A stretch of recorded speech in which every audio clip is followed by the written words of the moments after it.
నమస్తే, నేను అంకిత. హరీష్ రావుకు ముఖ్యమంత్రి రేవంత్ రెడ్డి బంపర్ ఆఫర్ ఇచ్చారు. అయితే ఆయన్ని మంత్రి చేయడానికి ఆయన అంగీకరించినట్లు తెలుస్తుంది. అయితే ఈ విషయం వచ్చేసి బీఆర్ఎస్ పార్టీలో కలకలం రేపుతుంది. సో ఇది ఎంతవరకు నిజమన్న టాపిక్పై డిస్కస్ చేయడానికి నాతో పాటు సీనియర్ జర్నలిస్ట్ సిఎస్ఆర్ ఉన్నారు. ఆయనతో మాట్లాడదాం. Hi sir. హలో సార్, ఇప్పుడు చూస్తే హరీష్ రావుకి రేవంత్ రెడ్డి ఒక బంపర్ ఆఫర్ ఇచ్చారని తెలుస్తుంది. సో ఆయనకి మంత్రి పదవి కూడా ఇచ్చే ఛాన్స్ ఉంది అని తెలుస్తుంది. మరి ఇది బిగ్ షాక్ అనే చెప్పొచ్చు బీఆర్ఎస్ పార్టీకి. అసలు ఇది ఎంతవరకు నిజమంటారు? సో ఒకటేంటంటే ఇప్పుడు బీఆర్ఎస్ పార్టీకి కాంగ్రెస్ పార్టీకి పొసగనటువంటి పరిస్థితి కనపడుతుంది రాజకీయంగా. తెలంగాణలో చూసుకుంటే కనుక రేవంత్ రెడ్డి ముఖ్యమంత్రిగా ఉన్నారు కాబట్టి కేసీఆర్ ప్రతిపక్ష హోదా ఉన్నప్పటికి కూడా ఆయన అసెంబ్లీకి అయితే హాజరు కావట్లేదు.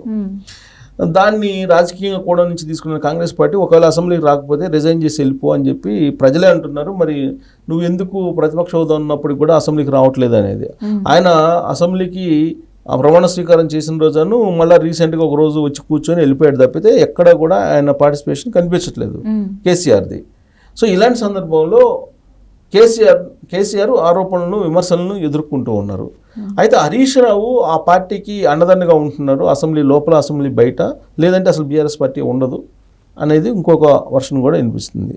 ఇలాంటి పరిస్థితుల్లో ఇప్పుడు పిఎస్సి చైర్మన్, ప్రజాపద్దుల అకౌంట్స్ సంబంధించినటువంటి చైర్మన్ పదవి ఎవరికి ఇవ్వాలి? సాధారణంగా ఏంటంటే ప్రతిపక్షాలకు పిఎస్సి చైర్మన్ ఇస్తారు, ప్రజాపద్దుల చైర్మన్ పదవి. సో అది క్యాబినెట్ హోదా అంటే మంత్రి హోదా ఉంటుంది.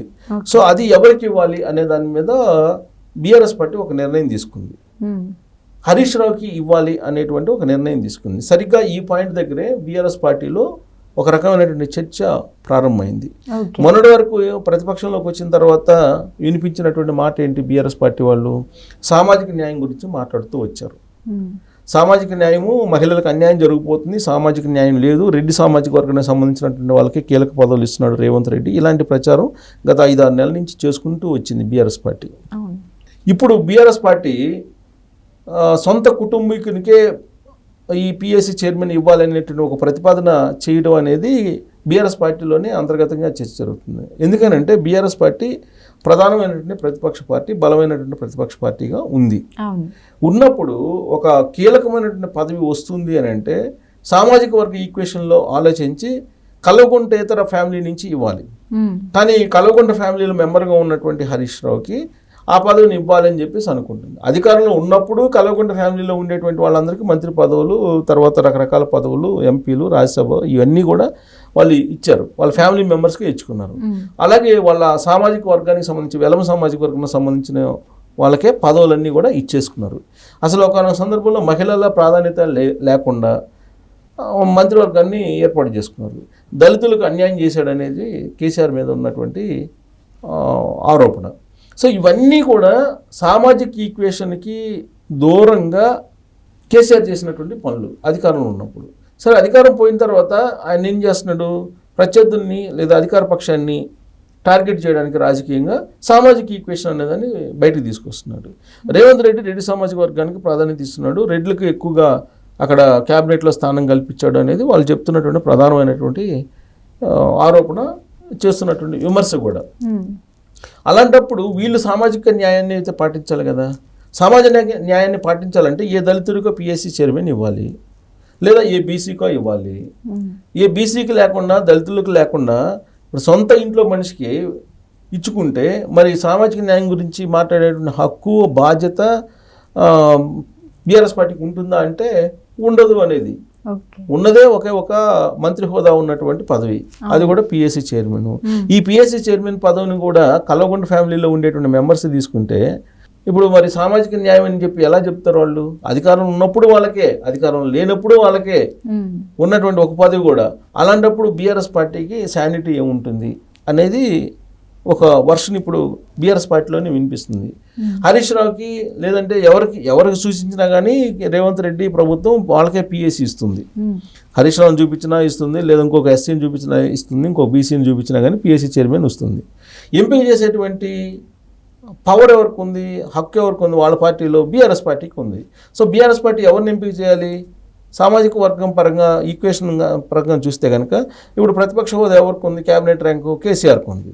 మరి కేసీఆర్ ప్రతిపక్ష హోదా ఉన్నప్పుడు మళ్ళీ పిఎస్సి చైర్మన్ హరీష్ రావుకి ఇస్తే మామ వాళ్ళు ఇద్దరు మంత్రి హోదా అనిపిస్తే, క్యాబినెట్ హోదా అనిపిస్తే మరి మిగతా పక్షాలు ఏమైపోవాలి? మిగతా సామాజిక వర్గాలు ఏమైపోవాలి?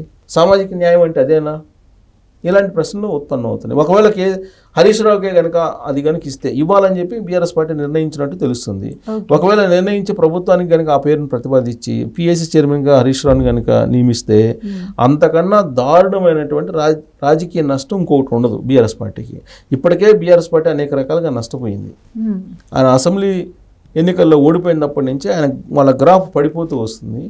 ప్రతిపక్షంలో ఉన్నప్పుడు ప్రతిపక్ష పాత్ర కూడా నిర్మాణాత్మకంగా పోషించటం లేదు. ప్రతిపక్ష హోదా ఉన్నటువంటి కేసీఆర్ అసెంబ్లీకి హాజరు కావట్లేదు. ఇవన్నీ కూడా ఆ పార్టీకి ఉన్నటువంటి డ్రాబ్యాక్స్.